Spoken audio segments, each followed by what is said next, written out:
Environment. It can be so much more than just a place you traverse, passively observing the various objects laying in your path. Environments in video games can be the anchor point which draws you into the world. They can be essential to the story or even a character themselves. In the grand formula of what makes a game great, I rank environment close to the top.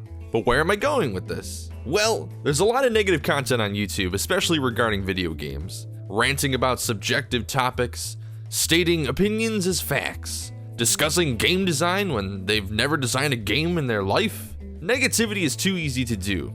It takes no effort to mock something, especially when that something is already heavily criticized. So I've decided as a New Year's resolution to be more positive and to share my enthusiasm for gaming. So this is gonna be like a top 10? No, person who sounds like they just got punched in the throat.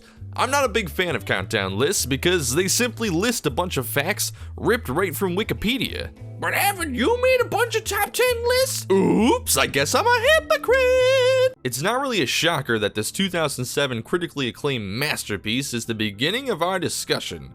This game has won so many awards, I feel like they even had to make some up. This game got an Oscar before Leo did. Sorry, Leo. I remember the exact moment I peered up at that lighthouse and thought, wow, my luggage was in that plane. Seriously, if I shit my pants, what am I gonna do? And shit your pants you will. When the biosphere dives below the water, accompanied by Andrew Ryan's inspiring yet creepy narration, I knew I was heading for something unlike anything I had seen before.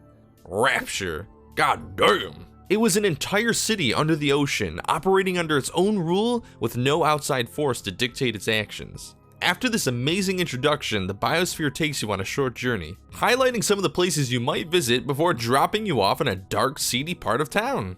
But let's rewind for a moment. When I saw that whale, I flipped. I actually thought about it probably more than I should have, but does Rapture ever have a problem with sea life swimming into the buildings? I'm no marine biologist, but I feel like a whale's eyesight isn't the best. And if he's had a few drinks, that could cause for some awkwardness.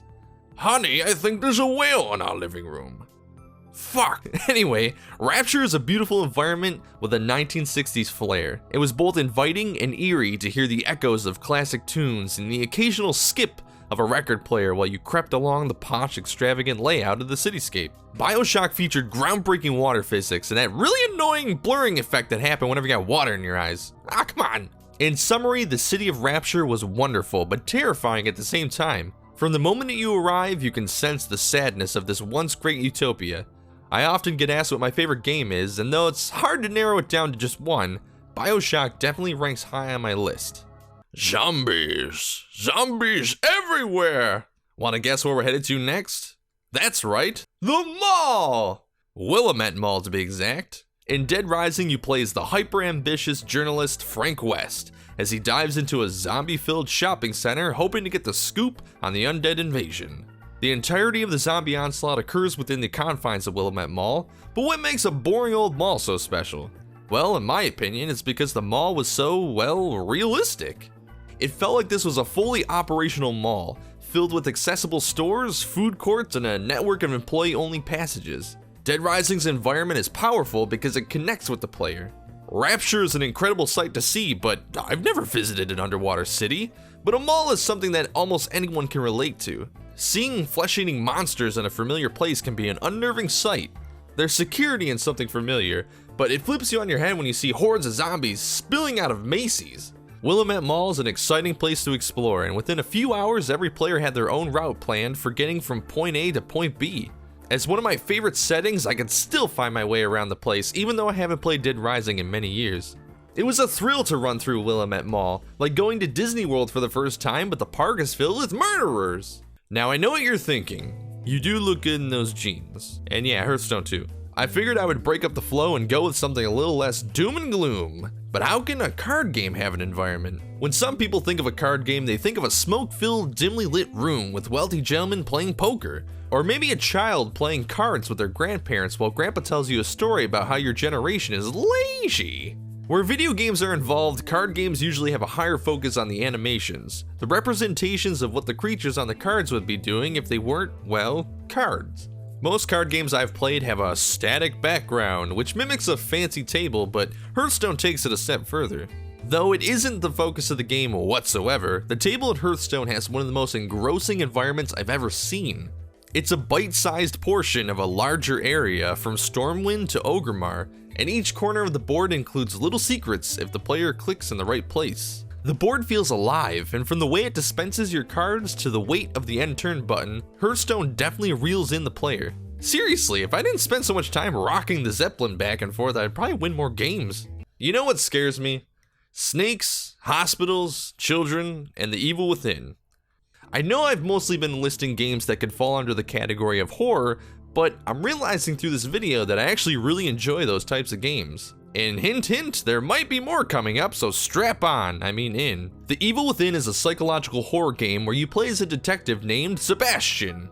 The game is a unique blend of action and stealth, but of course we aren't talking about that stuff, we're talking about landscape, and in this game, holy Jesus, it's bananas. The world around you is endlessly shifting as you find yourself thrust into new locations. The transitions are jarring to say the least. 1 minute you're in a mental hospital, the next you're in some meat dungeon dangling like a fleshy piñata at a demented children's birthday party. I told you children were terrifying! I don't want to spoil the freaky twist in this game, but this might seem very confusing for someone who hasn't played it yet.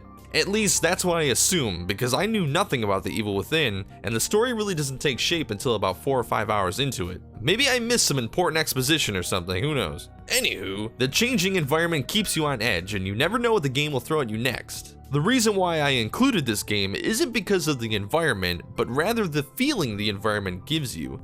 Most of the locations in the Evil Within aren't necessarily unique, like a creepy hospital or a creepy sex dungeon, but what I love so much about the environments is that the game gives you the feeling that things aren't exactly what they seem. They make you question the reality of the situation and thus second guess your safety. The Evil Within is like a fan fiction of The Matrix crossed with Inception, just with a lot less of the womp sound. Now, the first that came to mind when thinking about what games to discuss, of course, was Silent Hill. My favorite in the series is Silent Hill 2, but I'm actually going to talk about Silent Hill 4, The Room. I don't remember much about this game since it's been a really long time since I played it, but the one thing I'll never forget is the environment. The room was terrifying. No, not that room. That room was way more scary. In Silent Hill 4 The Room, you play as Henry Townshend, a man who is locked in his apartment and the only escape is through this giant hole that appears in his bathroom. I mean, look, Taco Bell can do some nasty stuff to your bowels, but whoa, Henry, you need to control your aim better before you blast the porcelain next time. Cheeks to the seat!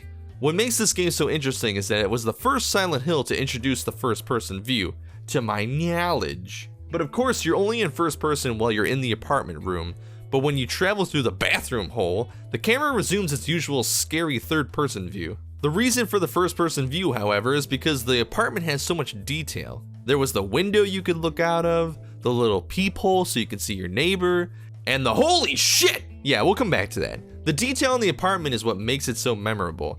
It started out like any other apartment room, except the chains on the door, that's a little excessive. In the beginning, it starts with just little unsettling differences, which eventually transform into an all-out hellish landscape. Alright, so that's where the wall creature comes in. Lovely wallpaper, Frank, but it's staring at me. I guess you could hang your hat on it. See, I didn't know this, but there was a way you could cleanse the house. If you did stuff with candles and whatnot, you could prevent the spooky stuff from invading your home. But I didn't know this because I was young and stupid. And guess what? This led to the bad ending. Go figure. There are so many other games I would love to talk about, but that's all the time we have for today. If you enjoyed the video and you want to see me ramble about more games and stuff, let me know in the comments and leave a like. I really want to do more videos like this, so your support is greatly appreciated. Like, share, subscribe, and do all that awesome YouTube stuff, and as always, I'll see you next time.